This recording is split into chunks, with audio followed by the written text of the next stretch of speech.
I wonder what's on the tube.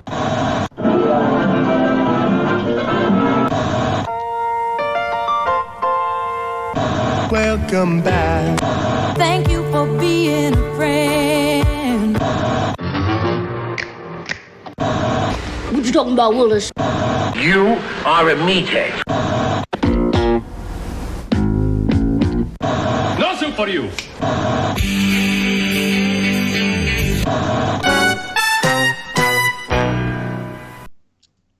Welcome, everyone, to another episode of Sitcom My Face. I'm Nick Franco. And I'm Jay Bidwell. How you doing, pal? I'm doing well. How's it been the past couple of weeks? I know we had that spooky holiday, didn't we? We did? Oh, yeah. Do anything good for Halloween? One of my ex's birthdays, perhaps? Oh. They always send a cold shiver down my spine. Yes, the spookiest holiday of all. The day the evil came into this world. I was fucking sick as shit for well over a week. That sucks. Raining shit out of my head. I was in a wedding, was it 2 weekends ago now? Well, that'll do it. And I'm glad it waited. It was open bar, so I enjoyed that. The next day, I woke up and was just fucking wrecked. Chest up, just wrecked, shit clogged, and oh god, it was bad. It was probably the worst cold I've ever had in my entire life, to the point where they tested me for COVID and all that shit. Mm-hmm. It was one of those magic moments where you go to the doctor though, and he goes, "I'm gonna give you the next couple days off too," and you're like, "Yes." It sucks. It sucks. So I just laid in bed and watched horror movies for 4 days. Sweet. That was good. And then I went back to work for 1 day and had 2 more days off because it was my regular day off. There we go. Yeah, it's like, me, it's like, we were watching a few movies. I actually revisited one movie like I hadn't watched in like ages, the original Friday the 13th, which was actually filmed in Jersey and at the summer camp that I used to go to.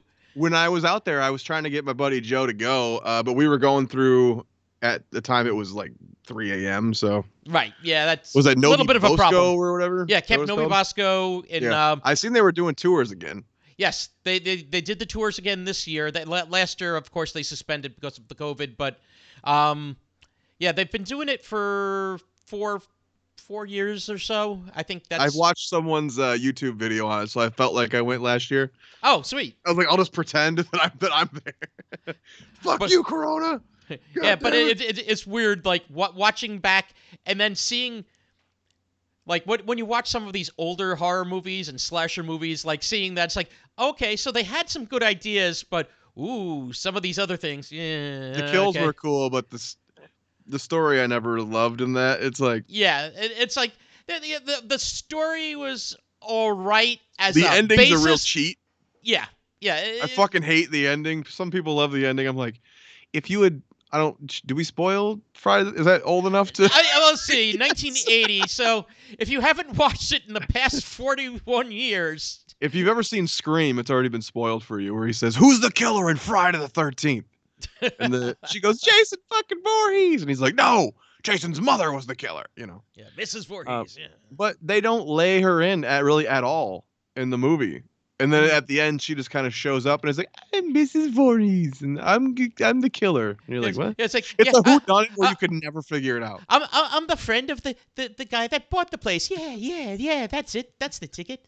Yeah, it's a whodunit where they're like, "Fuck you, you're never gonna figure it out. We're just gonna."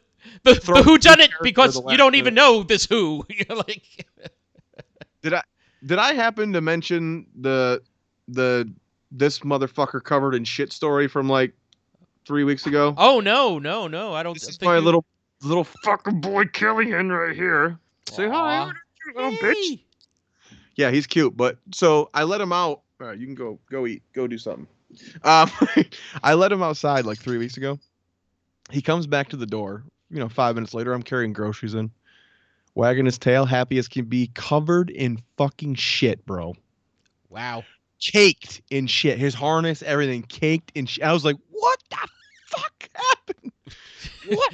Did he find a fountain of it, or you're like, Like, I was out there with the hosing this bitch down, trying to give him a bath. I don't want to touch him, so he's running around. He thinks we're playing because I'm spraying him with the fucking hose. Hold on, let me get dirty again. Like, no. It was a nightmare. So I find this giant fucking flat mound of shit, and I'm like, what the hell is this? There's like hay in it and shit. We have a big open backyard. We're out in the boonies, but we don't have fucking cows or horses or any of that shit. I'm like, where the fuck did this shit come from? Cut to Friday. I'm doing my laundry, getting ready to leave for that wedding. Oh no. And I pull my head out of the dryer. I look out the window. There's 2 fucking giant cows. Did you see my video on Facebook? Oh no, I missed that. Goddamn cows in our backyard. Oh shit.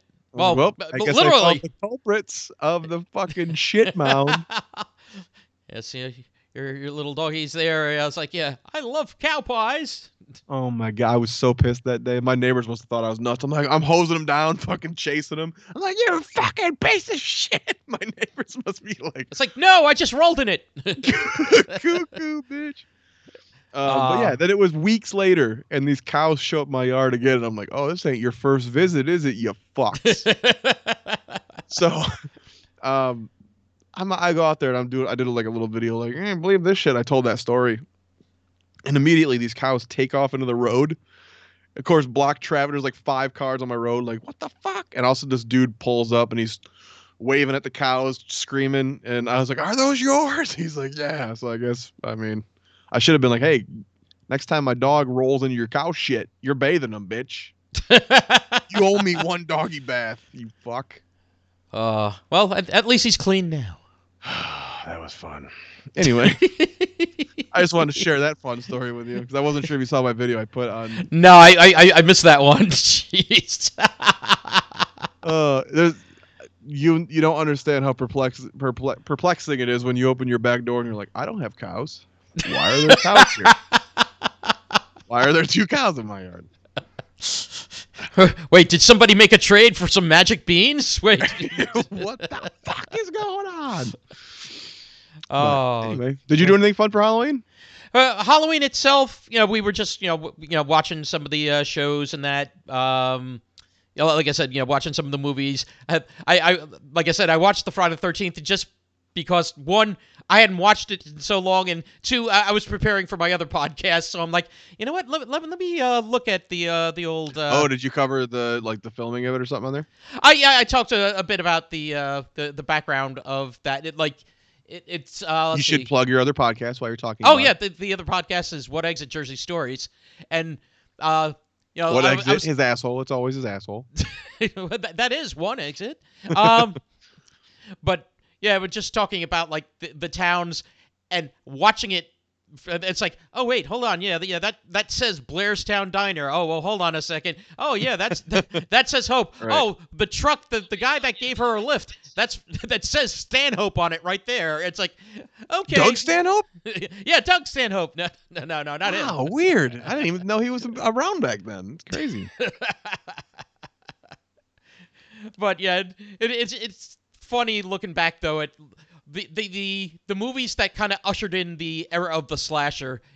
Thinking about like 2 years earlier, you had Halloween, and then Friday the 13th on such a low budget that it's like, okay, everyone saw, hey, we can do these slasher flicks too. Slasher. I feel like not enough people give Texas Chainsaw its credit too, because that was that was early, that was even before.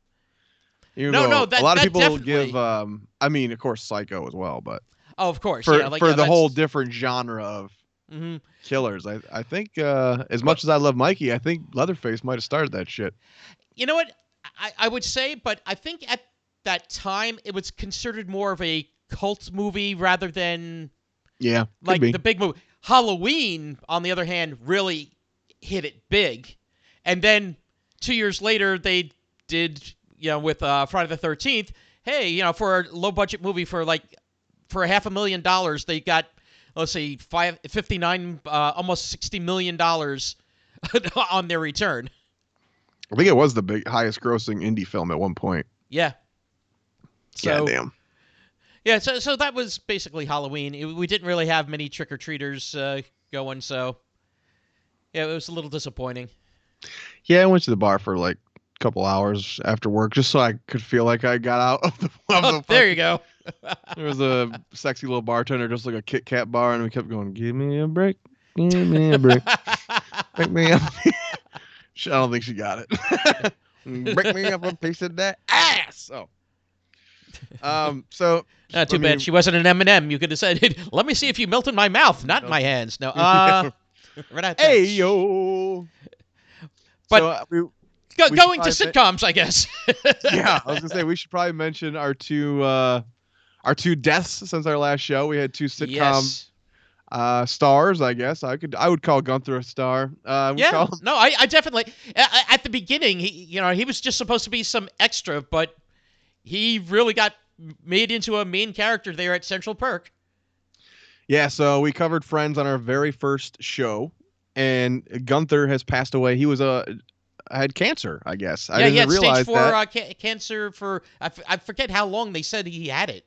Well, remember when we were talking about the reunion, I was like, they just threw him up on the screen, the big screen, and we're just like, oh, hey, okay, see ya. And I was like, that was weird and kind of rude.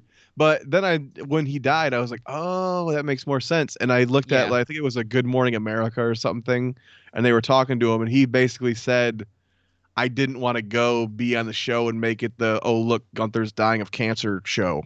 Right. So he, I guess, just wanted to do a little quick cameo, which is, I mean.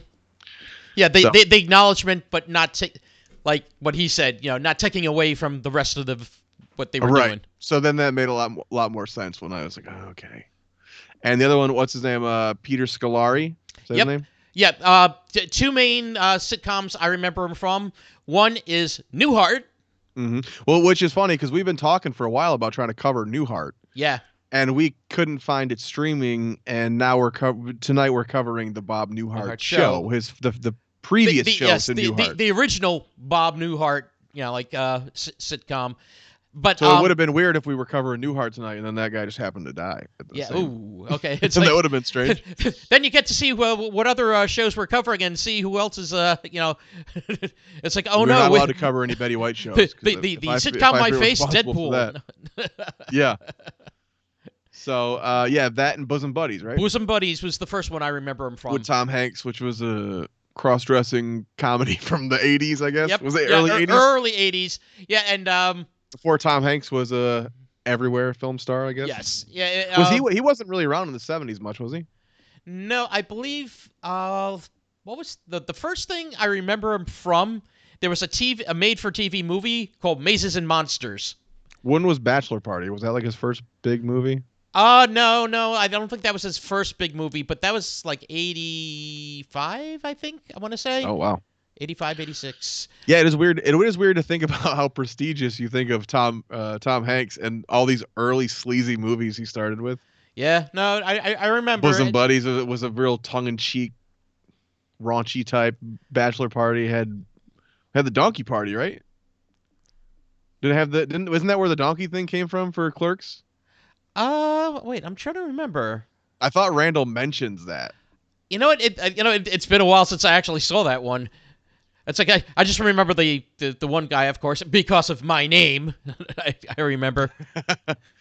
I think he mentions ever since I saw Bachelor Party, I wanted this, something like that. But I've never actually seen Bachelor Party. I just know it's. Oh, okay. But what was going to say the other thing about the movie, not the movie, the show, Bosom Buddies it's another one of these what we were talking about, the music thing, where it's like the theme song was My Life from Billy Joel, and I think that one got hung up in in the replays of that show. Maybe the rights of replaying that, just like we've mentioned. They could have other replaced ones. it with My Life by like Gwen Stefani or whatever that was. It's my life. Yeah, I don't know if that one. It would have the same effect. They probably just played "I'm Just a Girl." Hey, it fits. There we go. Proud of you, comedy writer, right there, my friends. Woo! 101. I would hire you, but comedy. Or 1.01. I don't know. But yeah, let's. So we just wanted to give a quick R.I.P. to them, and and I guess we'll cover Scolari here in the future when we do talk about Newhart, and we've already covered. I don't know if we talked much about Gunther, but he was a fun character. Oh no, he definitely was a fun character. But yeah, I think we didn't speak much except a little bit about like how he was kind of like snubbed there in that. As someone trying to be an actor, though, good for him. That motherfucker was an extra. Yep. Who fucking rose to the top, bro. That's all he was supposed to be from Man the in the start. background becomes a character. Like, I mean, that's pretty impressive. Yep. He thanked his hair. Exactly. He goes, my hair was just quirky enough. I think they were like, all right, let's give this guy a shot. Yeah, we're gonna give him lines. But we are covering a show tonight that I had so much fucking fun revisiting last night. And as I mentioned to you, I kind of been sprinkling it throughout the last few months. Because this is one that I brought up pretty early, I feel like. Yes, you did mention this early. I was like, man, I've been kind of getting into it again. And I don't know. I don't know if I would say it's like an amazing show, but there's something so comforting and brilliant about it. Yes, and I think a lot of that comes from and we've discussed this before, the delivery of Bob Newhart. It's just who he is as a character, how he delivers his lines, like his facial expressions. He's great. The Bob Newhart show, what years did this run? I didn't even look at that. Ran from, I believe it was 72. Yeah, September of 72 to April of 78. Went 6 seasons and 142 episodes. So was he a stand-up before this? Yes, he was. Okay, yeah. so he was doing like comedy albums and shit like that? Yeah, actually, I had one of the early Bob Newhart albums. What was it? Something Mind of Bob Newhart, where if you the Kinky Mind. Yes, the Kinky Mind of Bob Newhart. That would be fucking album. Secretly, he's into some real fucked up shit. Yes, Bob Newhart, former porn star. No, but no, the what was it? The Button Down Mind, I think, of Bob Newhart. One of his famous routines was playing a driving instructor. That now you got to think of, because it was all audio, like on an album. So he pulled you in at like believing that he was a driving instructor, with somebody that is just starting out, which is just freaking hysterical. And my first exposure to him was maybe most kids is The Rescuers. Oh yes, that's he right. Was it Bernard? I think was the Bernard and Bianca. Bianca, yeah, that was which Gabor? Was that Ava or Jaja? I think Jaja, right? I think it was Jaja. Right. Yeah. So The Rescuers and The Rescuers Down Under. Oh yeah, that's right. So, which is a weird gap in between those movies. I think the wasn't Rescuers like 70s and then the Down Under was like 90s. I saw The or Rescuers something? as a young kid, and then I saw Rescuers Down Under like it was like early 90s, wasn't it? It or was maybe like late 80s. End of the 80s, beginning of the 90s, which was just like so bizarre. I don't know. Even then I didn't know who he was then, but that voice was very comforting. Yeah. I think he reminds me of my grandpa, maybe, and that's why I just fucking love him, man. Like we talked about with Andy Griffith, I'm like, I just kind of want to go hug him. I just feel, and he's still around. Like he's fucking like 90 something years old. Yeah. He was on within the last, I would say, 6 months of the Conan show. He actually had him on. Mm-hmm. And I was like, oh my God, fucking Bob Newhart. Yeah, and he's still, even though he's that old, he's still sharp as ever. Yeah, he's like Betty White.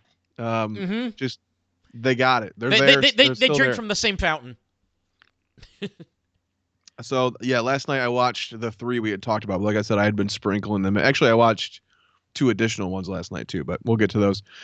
What was your history with this show? Did you watch it when it was on in your young years? When I was very young, this was one of the shows, my mom watched. And so, again, I didn't get the humor necessarily at that time, but I liked, I liked his facial expressions. And that's what I was trying to get at was this show is very interesting in the way that it's written because it's so conversationally quirky that's not like it doesn't feel like joke. No, it's very much no. I would almost argue that Bob Newhart never really delivered a joke in these episodes that we like, especially the ones we watch. I feel like he is the put upon type. I saw an interview with Ed O'Neill one time, and he talked about him as Al Bundy, he always felt more like a put upon character. Right. And I feel like Bob Hartley, is it Bob Hartley, right? Yes, Bob Hartley Is the same type of character where he just kind of goes with the flow and life happens to him and around him. Yeah. Which I really like that vibe on a sitcom, especially when he's surrounded by such interesting characters. Like even him and his wife are very normal. Very much. Yeah, They're not like your Suzanne typical Plachette, sitcom. like they had great chemistry. Yeah, she's gorgeous, by the way. Oof, 70s hottie there, Jesus. But they're not your typical jokey sitcom couple. I wouldn't say. They are they're very loving. They're very kind to each other, which doesn't happen a lot in sitcoms. No. The typical sitcom like relationship is like very adversarial type of like. Right. It's like like as you brought up Al Bundy, Al and Peg Bundy type of thing. King of Queens, King Doug of Queens, and Carrie are very. Exactly. A lot of sitcoms use that husband against wife thing, and I feel like they are so bonded in this show. But the fun and like the real sitcom stuff comes from the side characters. Oh yes, and there are some very quirky side characters in the show. So should we dig into the cast first? We got Bob Newhart. We kind of covered him. You got his wife, what's her name again? Suzanne Plachette. Yeah, she plays Emily. She's so good, like stoic in this show. She those two really ground this show, which I really love. I was just gonna say she's probably the most grounded of the characters. Yeah. And they don't make her the bitchy wife. There is a lot of episodes where she's unhappy with him. Right. Mainly based on his career and how much time it takes of his. Mm-hmm. But she's never the sitcom bitchy wife. No. I totally you always agree. Understand where she's coming from. Yeah, a lot of times I would be taking her side in these things. And then but I get Bob's point of view, mm-hmm. His thing is okay because he's a psychiatrist. He's got to be available to his patients all the time. Dedicated to his job that he will so dedicated to his job, and because of some of the quirkiness of a lot of his patients too, that he's got to be on call. So it's okay, if they want to get away, forget about it. You have his receptionist or assistant, whatever she is Carol. Yep. Played by Marsha Wallace. Wallace. Did we talk about her before, didn't we? We mentioned her. She was Mrs. Krabappel, Bart's teacher on The Simpsons for many years. She also had a fun, maybe a show we'll talk about. That's My Bush was a real short sitcom. Oh God, I remember from the guys that one. who made Comedy Central. Yeah, from the guys who made South Park. I might have you cover that show with me one day. Okay. It's only 6 episodes, maybe 8 episodes. Yeah, well we definitely have to hit some short-lived sitcoms. Yeah. When they're that short, you can watch all of them. Exactly. One sitting. You're done. So I don't know. I fucking love her, and she is kind of the ball of energy on this show, I would say. A lot of the characters are that reserved, awkward humor. She seems more the one that brings the fire. Right. Yeah. She's more the outgoing, for Bob, who's more reserved. Like you said, he's trying to be grounded, but he's surrounded by all these characters, and that she is the complete extrovert. Mm-hmm. So I mean, we all know and love her. Then there was the other two actors. The one who, what was this character's name? Who's Major Healy from Genie? What's that? Oh yes, okay, Bill Daly. Daly. Yeah, Howard. He played Howard Borden, who's an airline navigator. Yeah, a pilot or whatever, and he's their neighbor as well, right? Yeah, he's their neighbor. That I noticed, similarly to the Seinfeld Kramer, it's just he just walks into their apartment. It's just oh hey guys, how's it going? You're oh, what are we having for dinner? He's the lonesome. They're his only friends, kind of. Correct. There's only friends. He's divorced. He has a child that it sounds like the ex-wife has custody mainly. Right. Yep. So he's great. I'm sure we will get to him again. I think we'll probably cover I Dream of Jeannie at some point. Oh down the yeah. road. Oh, we definitely. He was a mainstay on that show as well. And then the other friend, Jerry. What was the character? I think his name Jerry something. Yeah. Jerry Robinson. He's the dentist. Jerry. Yes, Jerry Robinson is a dentist in the same office. So I guess they share Carol as a receptionist. Yes. Yeah. I was just gonna bring that up actually. Yeah. Like she's kind of like the receptionist for that shared, because it's like a whole. There've been other episodes with other medical, like other doctors. Like this must be like sort of a medical building or the medical floor of a building type of thing. But yeah, a lot of the Jerry's the primary other one you see. There was probably 2 main patients I've seen of Bob's that would reoccur. Was it Carlin? Yeah, Mr. Carlin. And the man we spoke of earlier, the one who played Piglet. Oh, yeah. On Winnie the Pooh, who we also discussed in the Odd Couple film when we talked about that. John Fiedler. You hear it? John Fiedler, yep. Yeah, you hear his voice, and it's like, oh my God, wait, I know this guy. Actually, you just see his face, you also know him, because he's just one of these guys that's been around. He's been on other shows. He's one of these character actors, basically. As soon as you hear his voice, and that was the thing I was talking about with Odd Couple. As soon as he started talking, I was like, why the fuck do I know his voice? And I was like, Piglet! Fucking it's Piglet! Damn you, Pooh! This is interesting because I would love to talk to a real psychiatrist and see how bending to their patients' fucking demands they are. Are they like Bob? Oh, yeah. Because this motherfucker his patients will come in and be like, I need you on Christmas. Yeah. And he's like, okay. And you're like, would a real psychiatrist ever do that? I don't know. Probably not. Well, I think a lot of psychiatrists are on call so they can speak on the phone. But now they have that site where you can 24-hour mental help. Yeah, like basically Zoomcologist, or whatever, or Zoomchiatrist, But you got to give Bob credit. He's dedicated to his job. That man loves his fucking job. Oh yeah. So I want to talk about the theme song real quick. Okay. What was your take on the theme song? I find it super comforting, but I also feel like I don't like it.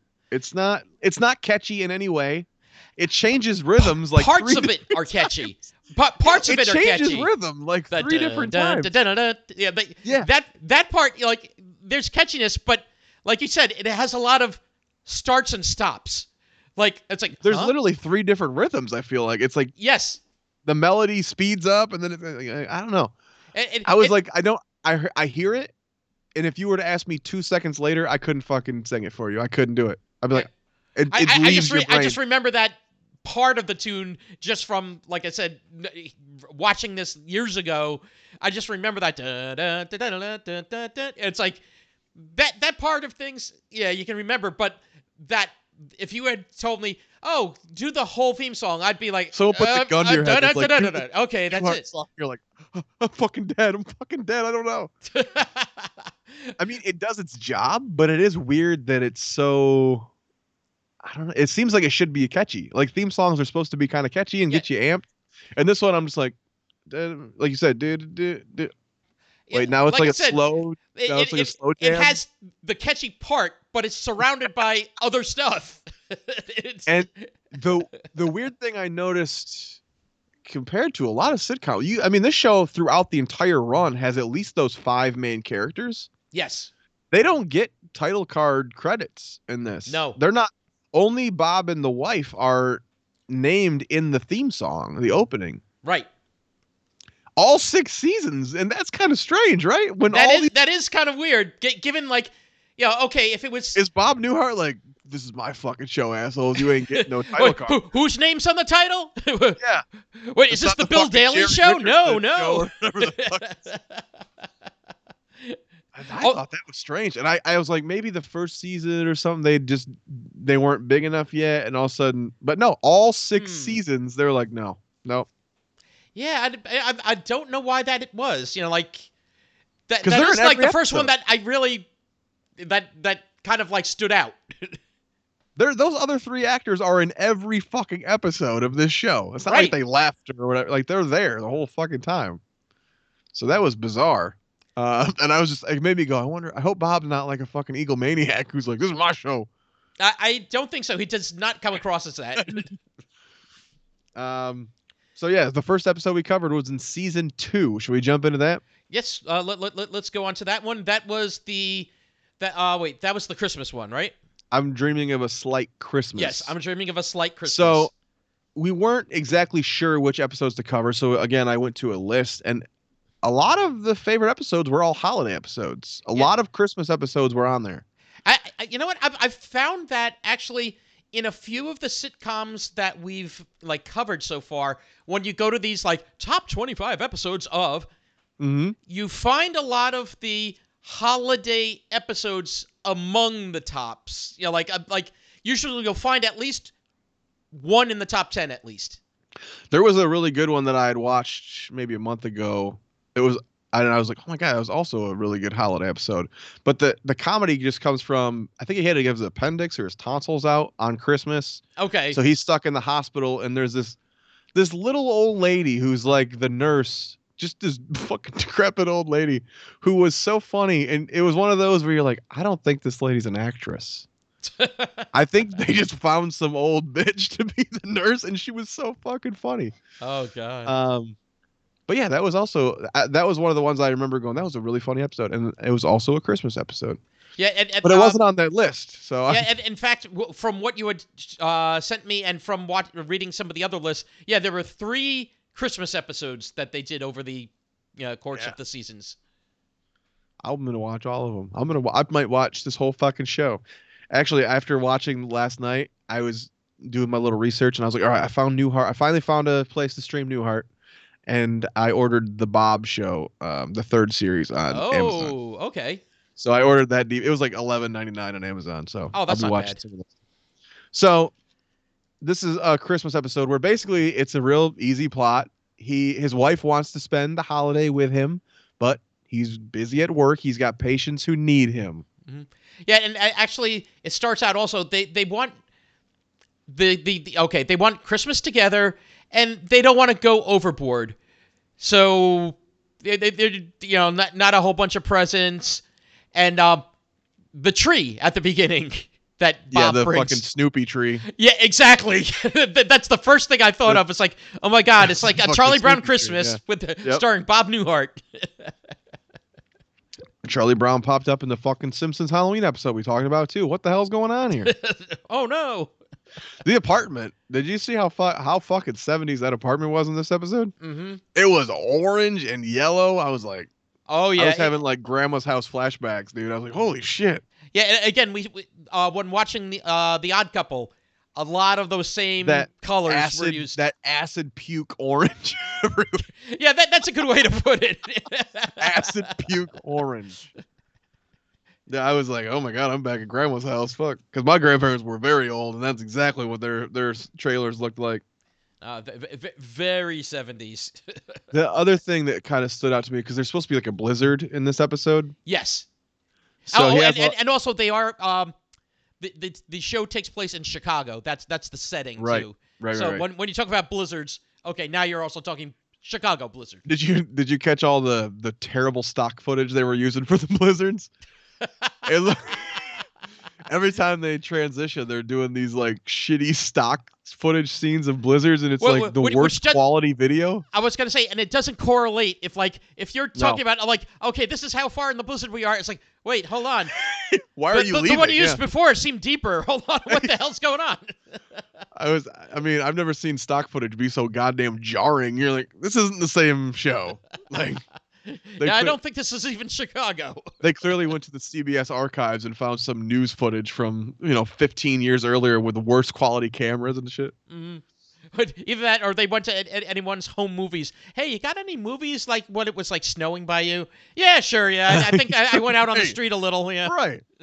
The thing that caught me here was why can't his wife just come to the party with him? She knows all these people. Yeah. I was gonna say he's like I'm gonna go back to the office. I have one. What do you say? I have one patient today, and we're doing our little Christmas party, and then I'll be home to spend the holiday with you. Mhm. So he leaves the wife at home, but she knows all. Like she's also friends with all these people that he works with. So why Well, not just bring her to the fucking party or whatever? I guess the main thing was, like to start it off that it's just gonna be the two of them. She's preparing everything. She's preparing the meal. She's preparing, like the decorations because, like, okay, he brought the little tree, but Is that an I'm innuendo, guessing bro? she did all the Hey, decorating. you don't know about his little tree. You stay out of his pants, bro. Hey. Do you think they have a good sex life? I guess so. Would you think? Well, I don't know. I don't know. I mean, I don't know. We'll get to it a little bit actually in the third episode we brought up. So, is she's a lot younger than him, right? She's got to be. I think so. She seems younger, but she seems. I mean, she seems mature, but she seems like he got him a little trophy wife or something.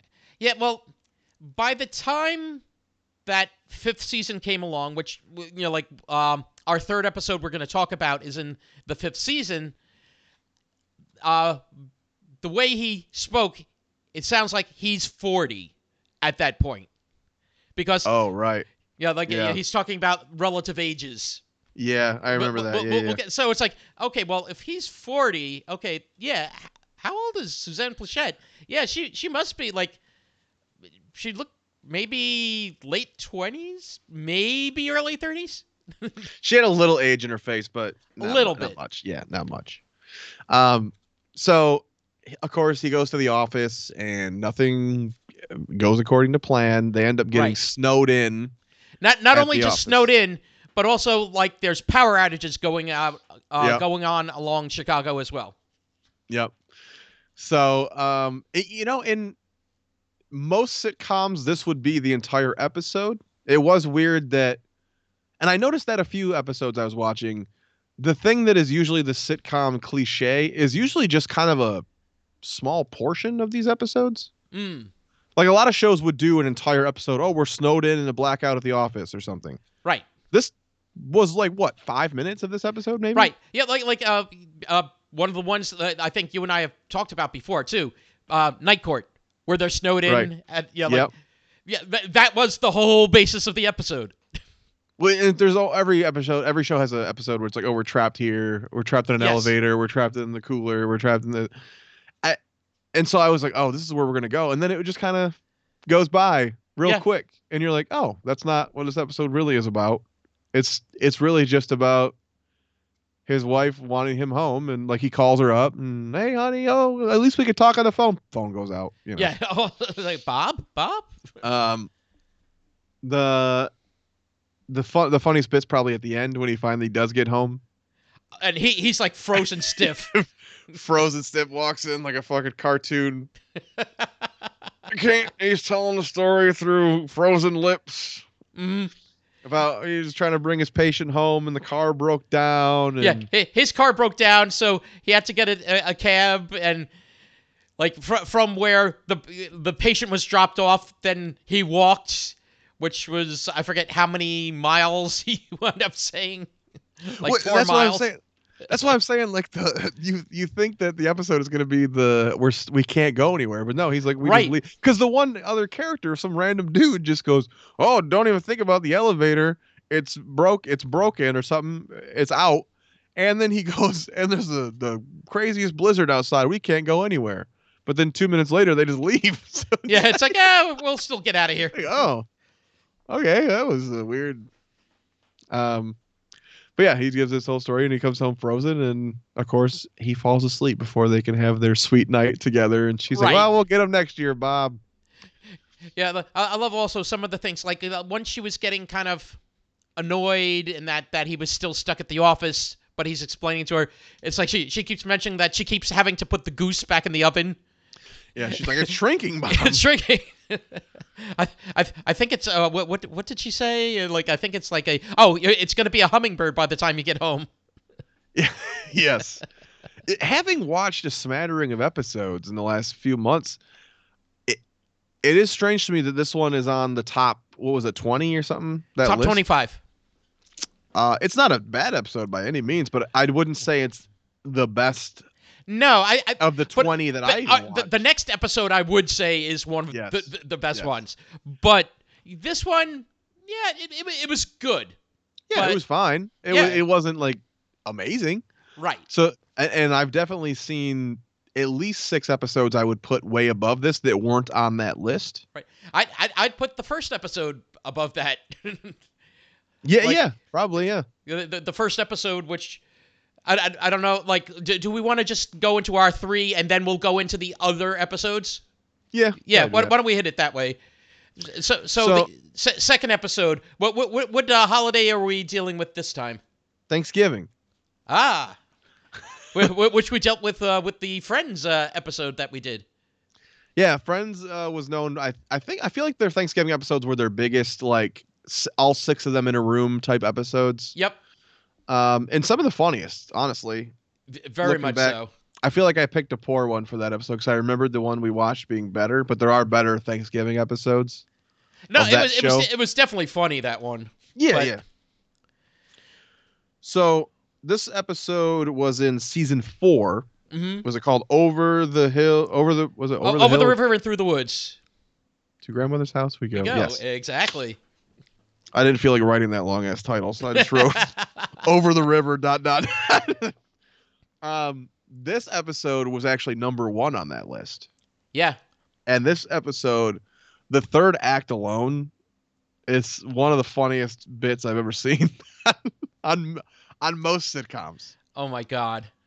So the main premise of the episode is Emily wants to go home to her parents' house in, was it Oregon? Is that what it was? No. San Francisco? No, Seattle. Seattle. She wants to go see her parents in Seattle, and Bob, one, I don't think he really wants to go, but 2, he has a patient who's like, I need you. Yeah, this was Mr. Carlin. Right. Again, always Mr. Carlin in this fucking show, I feel like. Who's a great patient of his, who's very neurotic and Very neurotic. And fucking full of himself, a real kind full of of a himself. dick. And I was gonna say, yeah, he's pretty much a dick. Like He's a he's just fucking mean to everybody, but in an erotic sort of way. So Bob ends up staying home, and she goes to the family's house, and there is a whole thing about, he's like, well, you can't go without me or whatever, you're afraid of flying. Which, when he said that, I was like, oh yeah, because we talked about the pilot episode, which is all about his wife's fear of flying. Yep. And all I thought was, someone wrote this goddamn episode, and another writer goes, wait, we did an episode where she's afraid of flying. Oh, we better just mention it real quick. Yeah, we talked about with continuity. It's like, oh shit, yeah. I think that's how it went, because they're like, oh fuck, she's gonna fly to her parents' house. Wait, she's scared of flying. Just have him say, wait, you're scared of flying, and she goes, I'll say, I'll get over it, or I'll deal with it. Yeah, I'll deal with it. I'll deal with it. You're like, we just had a whole episode about you being afraid of it, and you're just like, I'll deal with it. Why didn't you just deal with it the first fucking time? Anyway, so Bob stays back, she leaves, and then Jerry, his dentist buddy from the office, is like, hey, I'll come over for Thanksgiving. There's a game on that I want to watch.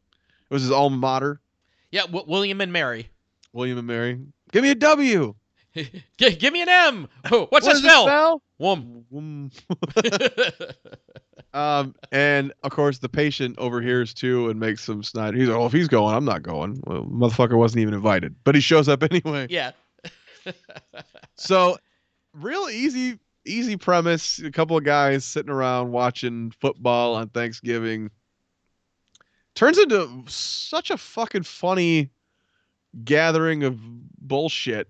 So Jerry shows up. He's got his alma mater shirt on, and he's got a jug of. Do you remember what the? It was the vodka and was it cranberry or no? What was vodka and cider? cider? Apple cider. That's right. They walks in, and I was like, wow, the apartment's blue now. It's not acid puke orange anymore. Now all of a sudden the apartment's blue. It must have been that mid-'70s shift from. A little touch up. I was like, looks much better. Which their apartment changes a lot in this, because in the last season they're in a whole other fucking apartment. But there's a great bit about the patient there, because they talk about Halloween, because it's right, we're in Thanksgiving, so they just talk about Halloween. Right. Did you get any trick or treaters? And the patient guy's like, no, but I made all these butter dishes. Yes. He's It's like yeah, it's something everybody could use. A butter dish. I mean, he got all these like were they monogrammed or something? Yeah. Monogrammed butter dishes Including hand out Happy for Halloween. kids. Yeah. And Bob's like, oh man, we just got candy. We gave the kids candy. Like, how foolish of us. What the fuck. And it's like, and Mr. Carlin's like, because he got annoyed at the one point, so he's like, like, basically to give Bob's butter dish to, To Carol. to Carol, and then before Bob leaves, it's like, Bob, where are you going? It's like, I'm going here. It's like, hey, my butter dish. Oh, there was a great bit too with Jerry trying to sell him a raffle ticket for like a turkey. Oh yes, yes. He's like, Oh, it's "Hey, just Bob, a dollar. It's just a you want dollar. to buy you want to risk $1 for a turkey? Yeah, because Jerry Jerry was an orphan. That's like a bit of his backstory. He was an orphan, so this is for the orphanage. Yeah.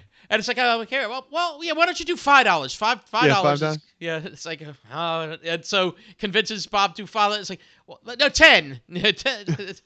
He goes, come on, Bob. The orphans are eating meatloaf. He goes, yeah, because you're raffling off their turkey. I love that. It's so funny. So yeah, they show up at the apartment, and he's got his alma mater shirt on. He's got this jug, and there's a great bit about. He goes, we drink every time the opposing team scores. And he's like, who's winning? And Bob just goes, here's a glass. His hands with a fucking glass. She's got this vodka and cider that's in this big ass jug. And there's a great bit about he offers Bob a swig, and every time Bob swigs out of this bottle, the doorbell goes off. Yeah. What was it? Was it the doorbell or the? Yeah. Oh yeah. Yeah. It was the because you get that buzz.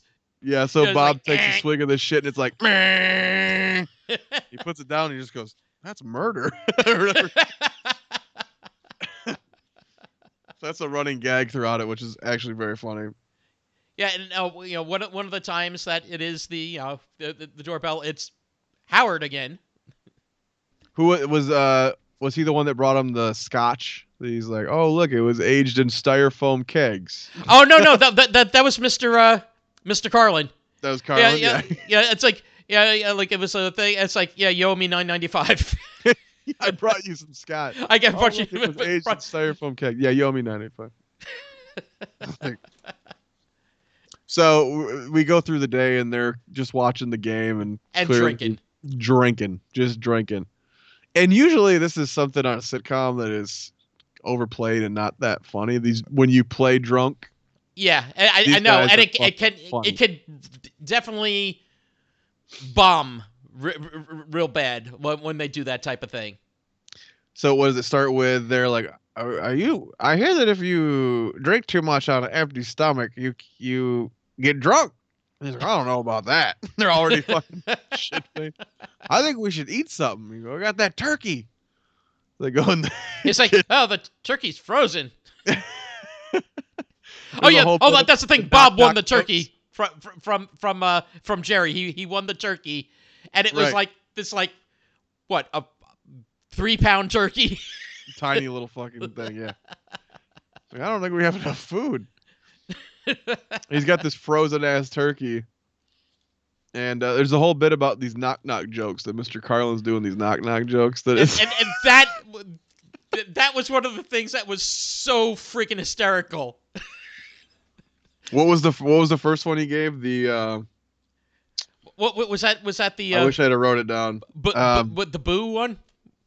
Yes. It's like, and Bob's like, yeah, because it's like knock knock, who's there? Boo hoo. It's like, oh yeah, like why are you crying or something like that? Like, oh yeah, you want to say boo hoo, and you can say why are you crying? And he's like, oh, that's pretty better. good. That's pretty good. That's better than what I was.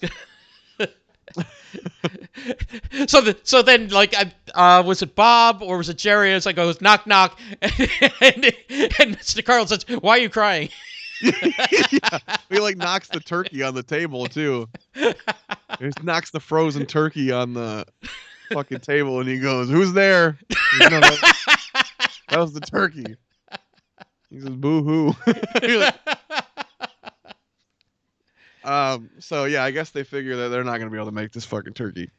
And there's this. Well, yeah, because they're going over like how much it would take, like what temperature to cook the turkey. It's like, it's like, oh, okay, to cook the frozen turkey, yeah, it probably need like 2,000 degrees. It's like, oh, this oven only goes like to 500.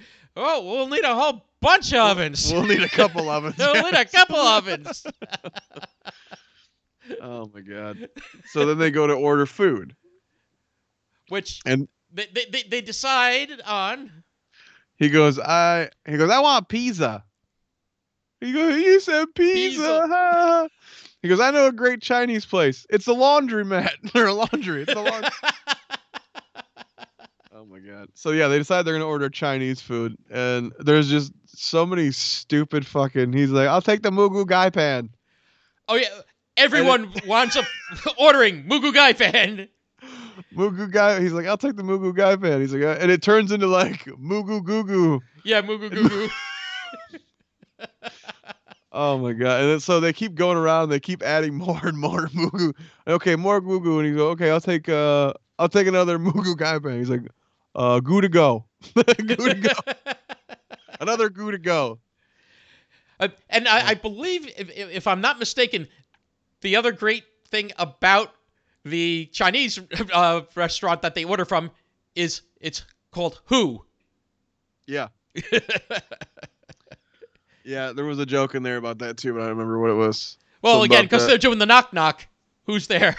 Oh, right. Yeah. Just watch this clip on YouTube and you're gonna laugh because, Jesus Christ. All this Mugu Gugu and Mugu Gai Pan, and then what does Carlin order?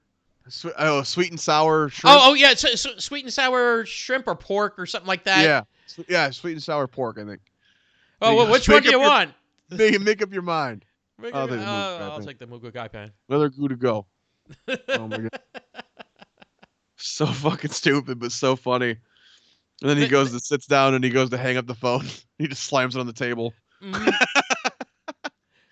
But that was the thing. They played drunk well. That whole scene of them ordering Chinese food drunk. Oh yeah, when he kept saying Mugu Gugu, he's like, I feel like I'm ordering Chinese baby food.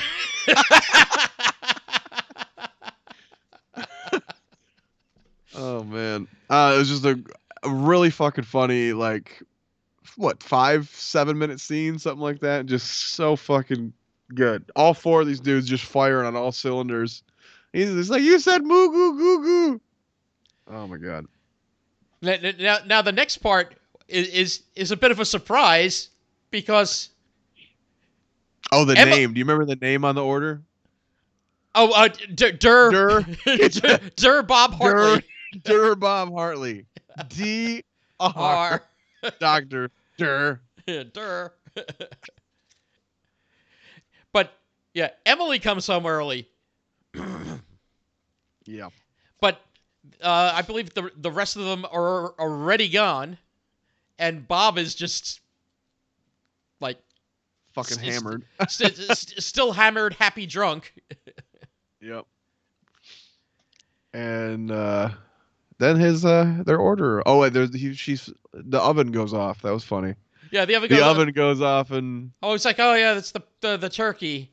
She's like, what's in the oven, Bob? He's like, oh, that was the turkey, and she opens it. There's nothing in there. Nothing in the fuck. He goes, whatever you do, don't look in the dishwasher. And then the doorbell rings again, and the fucking Chinese they ordered is there, and it's 4 foot tall on a goddamn dolly. Yeah. He's like, I got to order for Dur Bob Hartley. Dur Bob Hartley.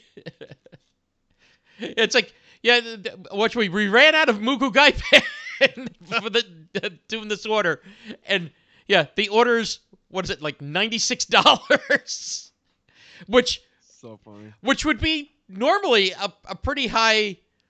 Depending on like what size group you're ordering from, it would probably be a pretty high Chinese food bill to begin with. And consider this was the early 70s. It's like, yeah, this is an episode that shows you the magic of just these couple of guys in a room. Really, And I think that one of the things I read about it said that this was Bob's favorite episode as well. This was his favorite episode of the show. Which his wife was probably like, "What the fuck? You choose the one that I'm barely in to be your favorite episode? What a bastard!" The early part of it, like they're arguing about like going like to her parents, and that like that does take a bit of time. So she did get some FaceTime in that episode. But yeah, you really got to have strong characters and actors to pull off a episode like because think about the pitch meeting. It's not really a big pitch for an episode. No. Someone in the writer's room said, okay, she wants to go to the family. He doesn't want to go. He stays home, gets drunk with the guys. That's the whole episode. Really, that's it. Yeah, he's gonna watch football and get drunk with the guys. And that's the last whole act of this episode, and it's so fucking hysterical that you can do so much with so little story. Right. But I think I find that about the earlier sitcoms because, you're dealing with, okay, only a couple of locations. Some of them are just like really like one location, like we're talking about the bottle episodes and that. And nowadays it's like every sitcom has to be like every episode has to be the fucking spectacle of like, oh, they're so and so broke up or so and so's pregnant and so's there. You don't need that for a comedy show as long as you have good writing and good characters. Right. That's why so many sitcoms are so irritating to me. Because it's like, someone gets fucking pregnant every goddamn episode, I feel like. There's always a wedding or a pregnancy or a breakup or this. Yeah, well... That's not life. That's not life every day of your fucking... No, but I think that you're hitting the nail on the head as far as, like, a lot of these shows do that, and a lot of times, this is where the show, as the term from Happy Days goes, jumps the shark. Right. As soon as you start doing this, like, oh, okay, now they're married, or, oh, now they have a kid, or, they're having a kid, or, like, sometimes they have a kid, and, like, all of a sudden the kid is, like, instantly, like, 5 years old. It's like, wait, where did we go? Like, I think you just gave us a perfect transition into our final episode. Yes. So, the last episode we're going to talk about is the last episode of season 5. Yes, you're having my Hartley, I believe. You're having my Hartley. So this is an episode where Bob's wife, Emily, and Carol both announce that they are pregnant with child. But the episode starts out though. Emily is trying to wake Bob up. It's like, and it's like a little kid. 5 more minutes. Yeah, I'll be right there. I'll be right up. Then he goes to the office to find out that Carol is pregnant. Mm-hmm. This episode, when I read the synopsis, that's what caught my attention too, because it talks about they gave you a little behind the scenes with Bob and the fact that he didn't want to, which is interesting. He didn't ever want to have children on the show. Yeah. Did you read the part where they said it's like when they proposed doing it's like, oh, well, that's a great idea. Play Bob. It's a great idea. Who are you going to get to play Bob? I guess I don't know if he just thought there wasn't comedy there, or maybe it had been done to death, that he didn't want to play a father on a sitcom. Right. So I guess the idea was this was supposed to be the final episode. Yes. Yeah. So he was supposed okay to end with that. at 5 seasons. I'm choking on air. I guess he was okay with them having them leave the show with her pregnant because we're not going to shoot it. We're not going to have to deal with the kids. Mm-hmm. And then at some point they decided to add a 6th season. Right. So I read that and I was like, that's interesting. Not only for the fact that he didn't want to do this, but then they must have added. I fully expected it to be like the next season you come back and find out it's a dream. Right. But because it says it's in the same episode. So they must have added this in before it even aired, I guess, right? Right. Right. Yeah. But possibly when they've like figured out that, oh, we are going to do a 6th season. Oh, hold on. Wouldn't you just change the episode at that point? Wouldn't you just write something else? I guess. Well, you know. And what it had to be like. They were already. It was already shot. Right. And they were about to maybe go into production for the next season. They were like, we better just tack something on this. Well, yeah, I mean, you also have to figure out back then when you're filming an episode. Yeah, the price of film actually is a little more expensive. Like, you know, in comparison to nowadays. Hold on, let me whip out my phone. Yeah. Here's a sitcom episode. Well, the dream thing caught me because one, we know how Newhart ended. Yes. Was one of the most brilliant finales ever. Do you want to cover that real quick? Yeah, well... Or do you want to not spoil it? No. I think, again, that was 1980 what? It's like, yeah, I think they've had enough time as well to, catch that one. But so, he had a follow-up series called Newhart. Was it with a different cast? He played a different character. Correct. The final episode... Go ahead. Yeah, although you did actually get some of the cast from... the Bob Newhart show, like certain characters did make a bit of a crossover, like as different characters, right? In Newhart, right? But yeah, he was an innkeeper in Vermont. So at the end of that series, the final episode, he gets hit in the head with a golf ball, and wakes up. And when he wakes up, he's in bed. And not only is he in bed, who is he in bed with?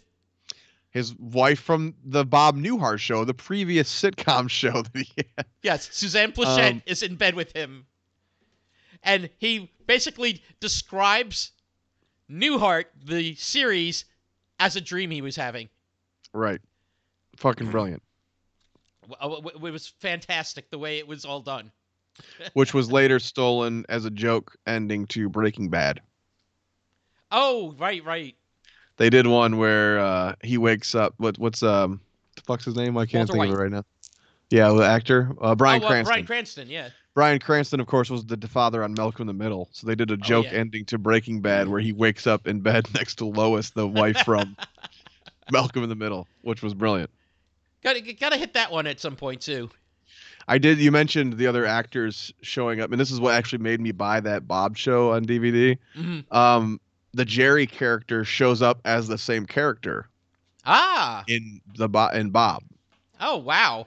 The other ones, the actors all kind of showed up randomly in the shows, but he was the only one I noticed showed up as the same character, and it looks like he's the dentist still. Mm-hmm. He maybe Bob goes to the dentist and it's him or something. I don't know. Oh, that's funny. That'll be interesting to see. But yeah, the Mr. Healy guy, Bill Daly, is that his name? Bill Daly, yeah. He showed up a few times in, I think, both shows that followed. Excellent. Yeah, I love when they do that type of thing where you have someone from like a prior sitcom, or show with someone that you can kind of, bring him in as another character or allude to the other show. We did talk about on Friends how actually Phoebe was actually the sister of another character on Mad About You. Mm-hmm. Well, and that's what made me think. So I mentioned the dream thing caught me, one, because of the ending of Newhart. Right.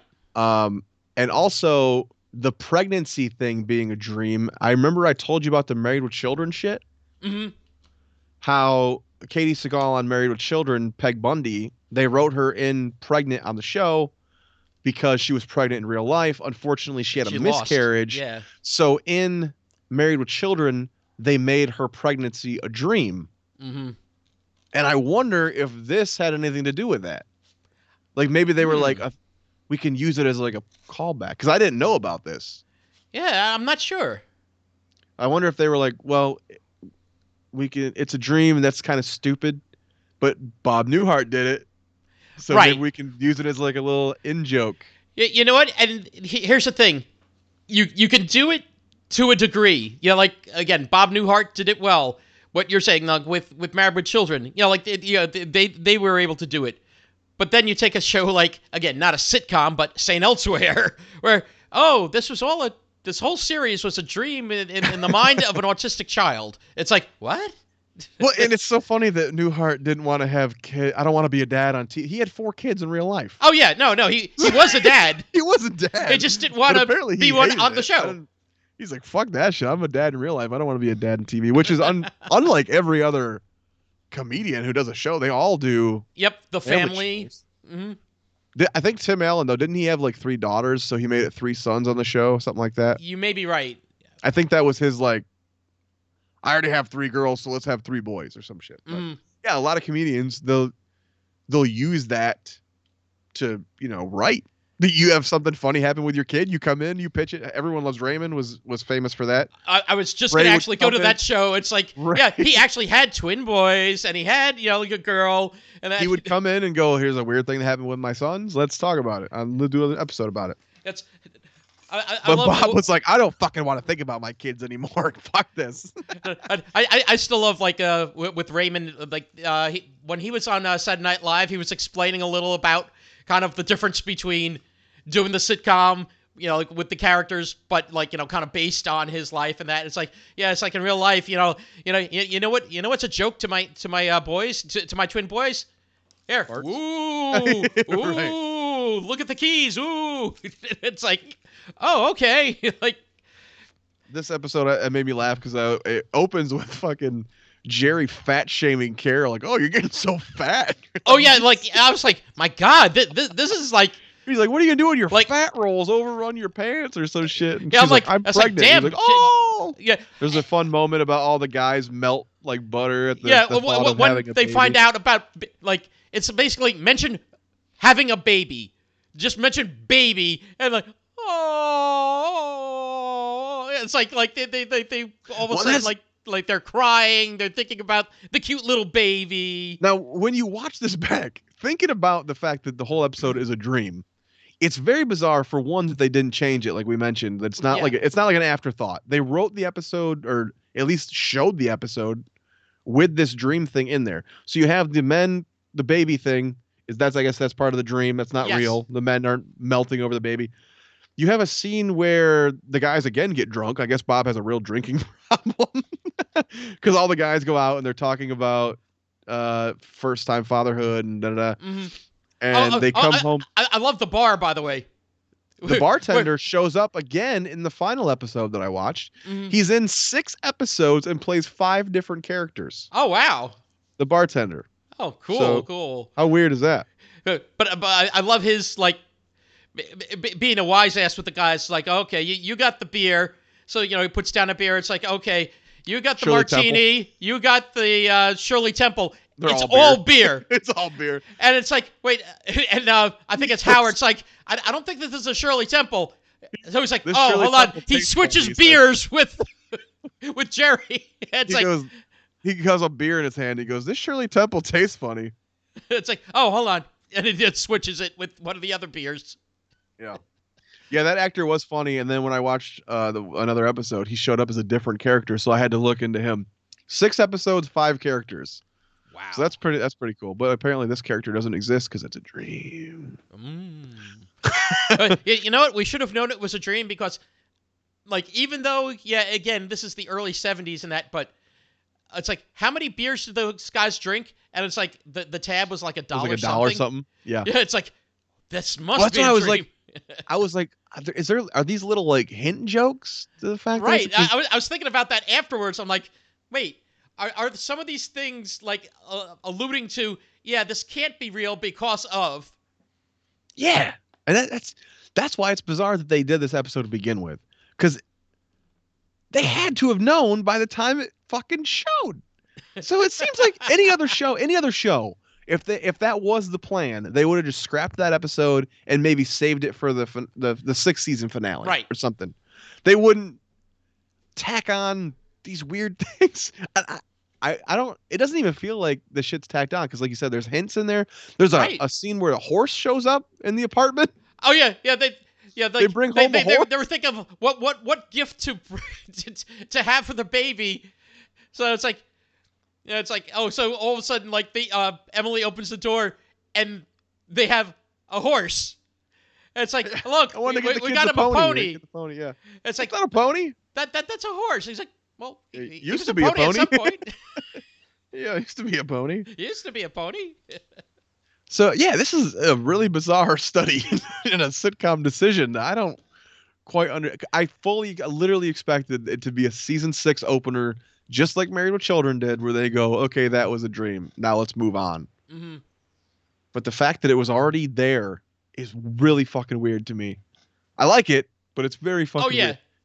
There's a lot of humor in this episode. There's the bit when they're drunk and they start just conversationally dropping Sinatra. Mm-hmm. Oh, that's life. Back and forth to each other. Yeah, that's life. That's what all the people say.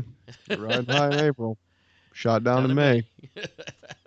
And he's like, says something about, wasn't he talking about the kid being a president? And he's like, well, yeah, you've been a puppet, a pauper, a pirate, a poet, a pawn, and a king. He's like, they're just slow, like doing. Oh yeah, that was also Tom Poston who we were talking about. Yes. Yeah. Yeah, because I'm trying to remember. Was that in season 5 or in season 4? 4, I think. Where like his character comes in. Apparently, he's been friends with Bob for many years. Peepers. Yeah, he says he's his oldest one, but he didn't show up early. No. But they went to college or something together. I think he talks about going to college with him at one point. But yeah, like he's a guy that loves playing practical jokes. They bring up and I feel like I've read now that this was a myth, the Washington's wooden teeth. That wasn't true, right? Yes. That's now been disproven or no? I believe that has been disproven. The old wise tale that George Washington had wooden dentures. Right. I remember my grandpa always telling me that too. Yeah, I think, you know what? Elements of it may have been made of wood, but other parts were actually made from, like, I believe, human teeth. The horse bit had a few funny lines where she's like, you need to take that horse back. And he's like, I lost her a seat. and then he wanted to keep him out on the balcony. Yeah, keep him on the balcony. That way we're not tripping over him all the time. But the other couple, and he'll have to learn to use the elevator. Yeah. He goes, "Don't worry, Bob. We'll take him back with us. We have to go back to our hotel anyway, or whatever." And he goes, "I hope you're okay with sharing a double bed." And his wife goes, "He told me he was done with that stuff."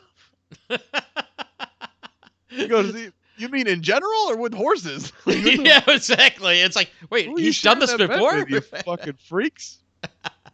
We fuck a lot of horses. No big deal. But Bob looks out. I think it was right after they leave. Bob looks out the balcony and he goes, "Man, he would have worked wonders on those window boxes," like implying, I think, the manure. Yes, exactly. Implying that the horse would have shit all over their flowers and made them grow better.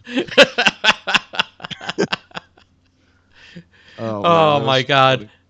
Yeah, I love when, like, again, it's only the dream, but when Emily breaks the news to Bob that she's pregnant, because the peepers, the couple there, they want to play a practical joke on Emily.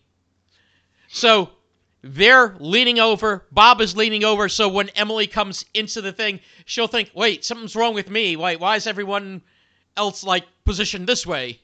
Something's got to be wrong. So she's like, well, there is something like wrong with me or whatever. It's like, yeah, I'm pregnant. So he goes from leaning position to just falling over. Yeah, this is so. Of the 3 episodes, what would you tell someone to jump into? Probably, definitely the second one. Second one would be the first. I would say. I mean, the fact that it's number 1 on that list of best episodes, the fact that it was Bob's very favorite episode, the fact that it's fucking hysterical. Mm-hmm. And you know what? I kept waiting. Like, I was waiting for that moment where someone's gonna go, "It's racist." It doesn't ever tip there. No. I don't think. No. When they're doing, like, they're not doing Asian accents. They're playing. Nope. They're doing wordplay and stuff like that. And I was like, secretly, I was like, please don't tip to that. Don't do the accents. Don't. And they didn't. And I was. No. I was happy and proud. Not that I'm like ever offended by racist shit, but I was like, don't cancel Bob Newhart. Don't cancel. No. But which would be real easy to do when you're doing Chinese menu jokes and exactly. Yeah, but again, they played with the names of the food. Yeah. And it's like, yeah, goo goo goo. It sounds like Chinese baby food. Yeah, like goo goo goo. Yeah. Because of them messing up, like, because they're like drunk. They're drunk. Yeah. So I was like, oh, they didn't do it. They took the high road, which I love. Which this show is all high road in my opinion, but yeah, all the episodes that I've watched, yeah. So we recommend just go watch that episode and see how you feel about it. I would say. What was the name of it again? Over the River and Through the Woods. Yes, Over the River and Through the Woods. Season 4. That is season correct. 4. So the creators caught my eye. Oh yeah, yeah. Created by there were two names. The first name that caught my eye and ear, I guess, was the fact of one of the creators was, and also one of the people that did some of the music was Lorenzo Music. Music, which is a name that I've known my entire childhood. Right. And many out there, it's like, where do I know that from? Where do I know that from? Well, he was the voice of Garfield, the animated Garfield, like the cartoons and specials for all those years. Lorenzo Music was Garfield. The voice you think of as Garfield in your head, that's him. Yes. I don't think anyone jumps to Bill Murray in that fucking No. scenario. No. So that was what caught my eye too. I was like, oh shit, Lorenzo Music. That's a very unique name. I was like, that's got to be him. Looked it up. Yes, it is. The other creator is David Davis, which got me thinking. I was like, Jim Davis is the Garfield creator. And upon Googling it, there's no site that's like, this is the same guy that I could find. But Jim Davis's brother is David, I think it was David Doc Davis. Mm-hmm. And they said there's also a character in Garfield based on him that was in many of the comics and I think several episodes of the show. And then I saw that these guys worked on Rhoda. They were both producers and writers on Rhoda. Oh, wow. And so David Davis is married to Julie Kavner, who was Marge Simpson. Of which we said before, Marsha Wallace, Carol, was Miss Krabappel from The Simpsons. On The Simpsons. So it's like this big incestuous sitcom fucking... But I was like, so Jim Davis wrote Garfield, and then his brother was probably good friends or knew this Lorenzo Music guy from working on Rhoda. I got a guy with a good voice. Yeah, you should try him out. But it's also very strange that you would go from writer-producer to lead vocal on a long fucking running show like that. But I was telling you, I always liked the Bill Murray connection with Garfield. Yeah, you were telling me. Lorenzo Music was Garfield. When they did the Ghostbusters, the animated show, the real Ghostbusters. The real Ghostbusters. The Bill Murray character was Venkman, was voiced by Lorenzo Music, and then he is now dead. So when they were doing the Garfield movies, they brought in Bill Murray to play Garfield. So I always thought that was kind of like, I got you back, bitch. Mm. I wondered if there was ever any animosity or if he was just like, I'm not doing that fucking cartoon show. Yeah, I'm not sure. Or if he was just cheaper. Who knows? I don't know. Well, that could definitely be. Yeah. And now I also saw some things from the like some of the credits in that the guy that played Jerry, the dentist, Peter Bonners, he actually directed later seasons. He actually wound up directing a bunch of the episodes. What was his name? Peter, Bonerz. Okay. Yes, it's either Bonners or, yes, Boners. I'm not sure. Just say Boners, but say it real slow and look me in the eye when you do it. Boners. Oh, that David Davis also was a creator on Taxi. Ah, I did not know that either. Crazy small world. One of the other things I saw for season 6, someone that actually wound up taking the directing reins for a lot of the episodes was Dick Martin of Rowan and Martin's Laugh-In. Oh. Yes. I don't know if I ever knew his first name, but yeah, that makes sense. Dick Martin actually wound up doing... I think they both did a lot of directing it. I believe they did, but it's like one of those, oh yeah, they did a lot of directing. Oh, what? I don't know. Well, we found one. Yeah, like those were guys I never really seen that show. I've seen clips of it, but I remember them guest spotting on a lot of shit. Mm-hmm.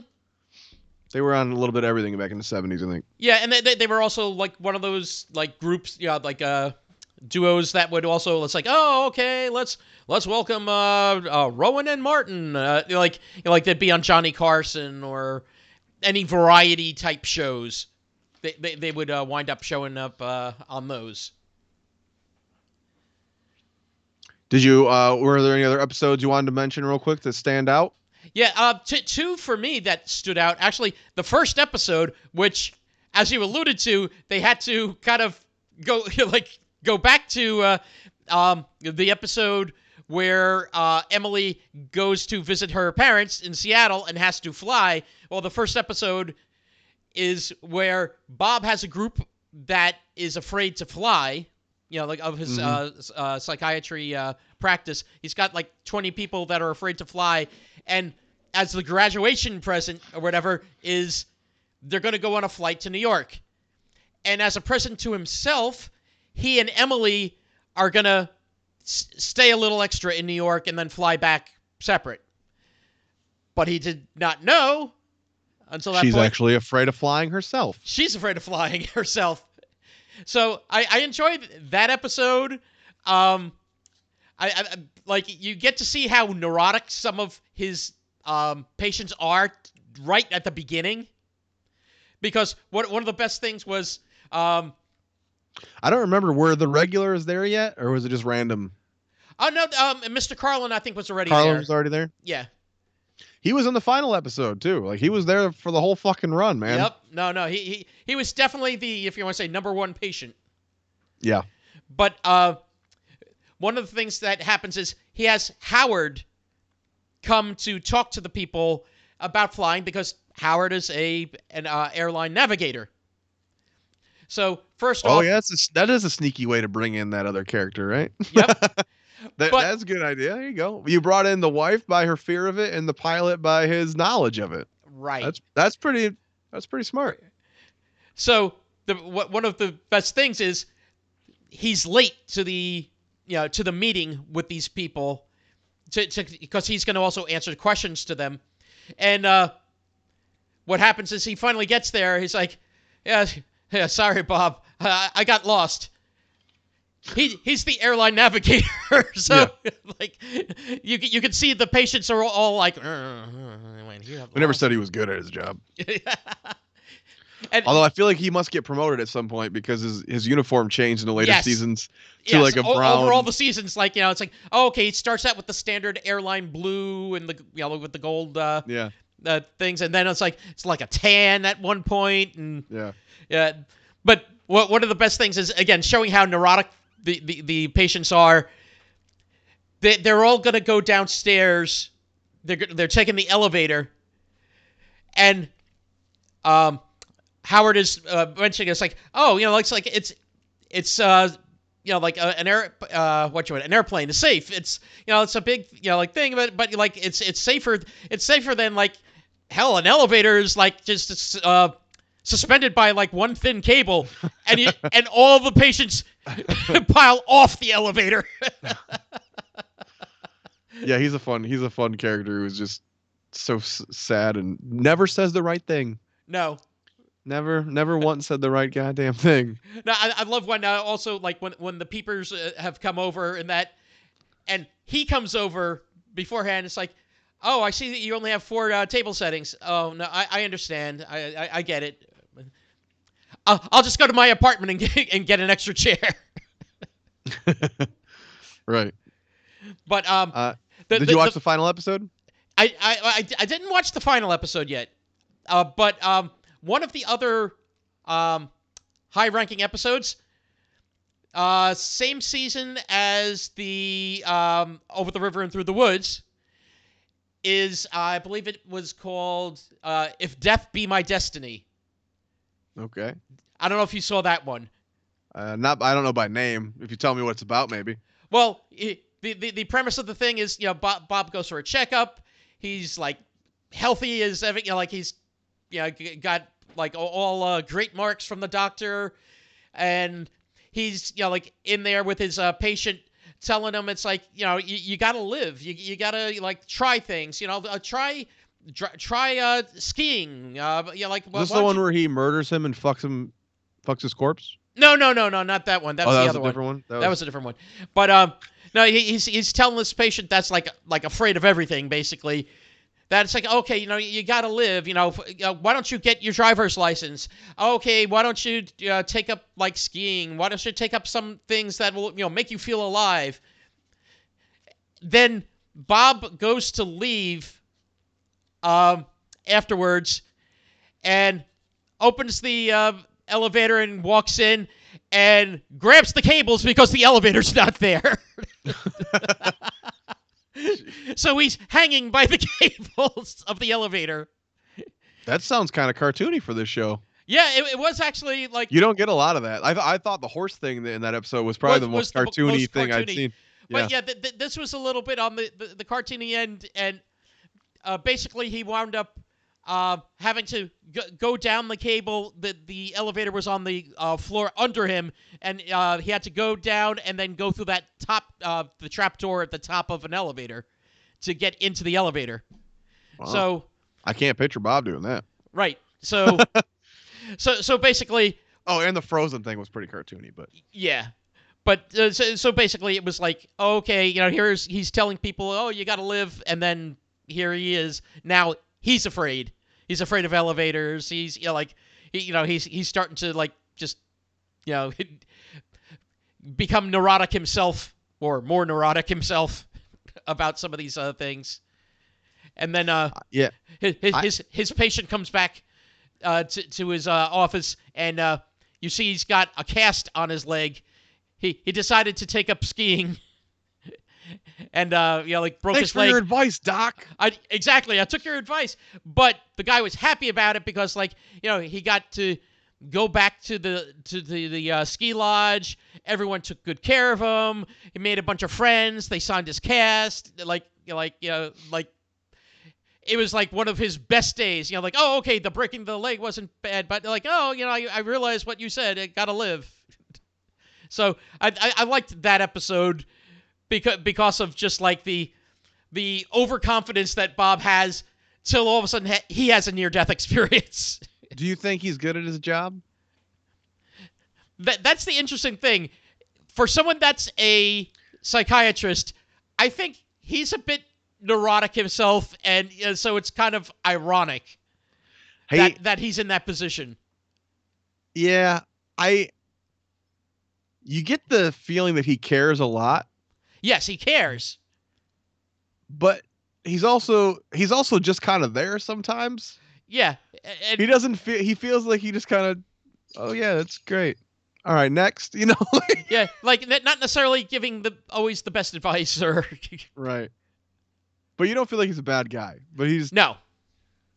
I don't know. It's interesting. Would you go to him? If you had this window into his world, you saw exactly the type of person he was, you've seen the show and it's real, would you still go to this doctor?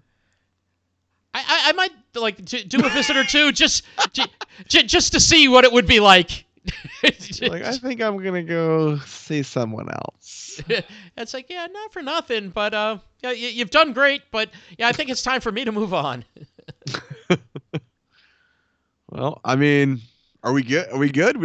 Did we recommend this show enough? Because I think that everyone should go watch the Bob Newhart show. All 6 seasons are on Hulu. Correct. That's where we watch them. Yeah, and I didn't see any real gaps that I want to buy. There's a DVD out I will be buying. Well, I didn't see any gaps either. Yeah. I think they're all there. Because they're all on DVD, and I think that's what I read was the ones that are missing are the ones that weren't released on DVD or something for other shows. Yeah, but again, we went over the whole thing with streaming rights when it came to music and that, and I don't think they necessarily had that problem. So, and I think Shout Factory also put out this whole series. So wow, props to Shout Factory again. This podcast has turned into a ad, yes. a 6-episode ad for Shout Factory. Yes, and tune in, folks, on Thanksgiving Day for Shout Factory and the Mystery Science Theater, the Turkey Day Marathon. So for next episode, we are to be determined yet, or do you think know what you want to cover? Well, put it this way, folks. We're gonna go a lot more recent. We're gonna come a lot more modern in respect to, we've done a few 70s, we've done some 60s. We did one 90s, but yeah, I think it's time to get a little closer to the present. We did 2000. Yes, we did 2000. We did Norm.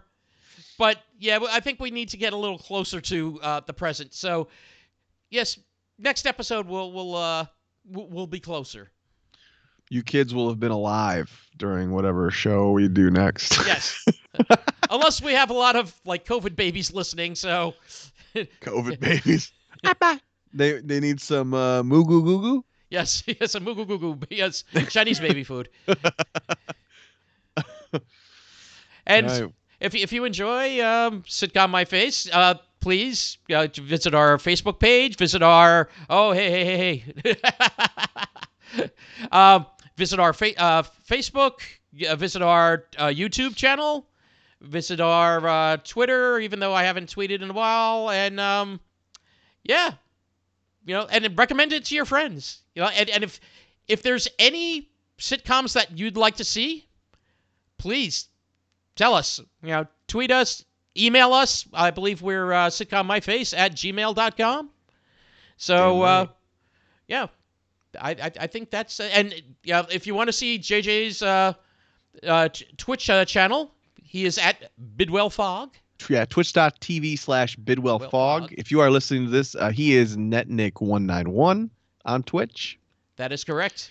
In case you're listening on, you got to cover all the gamuts. We got YouTube, and we got the Spotify and YouTubes and the Twitches and the emails and the Twitters. I didn't try a Jello pudding. Yeah, I fell into Cosby there for some reason. Yeah, I don't know what it was. Jay, why did you put on that sweater? Wait, what's in that drink? No, I'm sorry. You roofied yourself. I don't know. Are we going to be able to cover that show ever? Because I don't know.